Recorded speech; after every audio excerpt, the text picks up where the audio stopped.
indulge and overconsume in preparation of the day, right?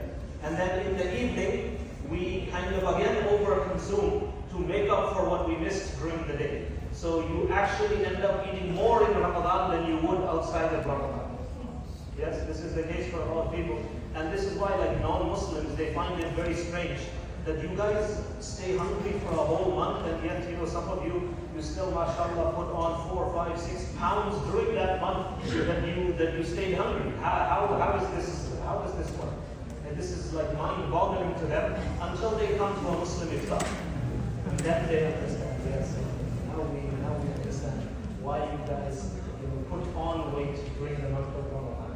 So this is the key. So hunger is actually the controlling element over here. What distinguishes human beings from other animals is that we have impulse control, or we should have impulse control. Every other animal, what does it do? It's born into this world, it gets big, it reproduces, it eats and it drinks and it dies.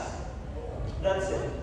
Right? So if that's all that you and I are going to do, then we are no different than any other animal.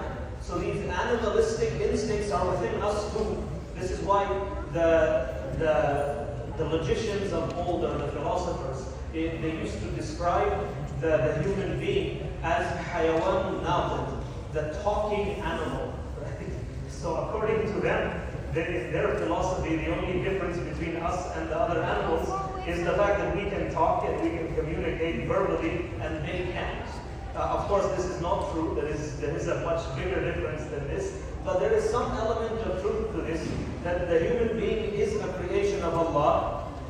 We are a creation of Allah. Yet we need to become distinct from the other creations of Allah subhanahu wa ta'ala. And you control this by hunger. That if you look in the animal world, there is wisdom and there is hikmah in the world around you. That a hungry animal, so if you grew up on a farm, a hungry animal does not want to mate.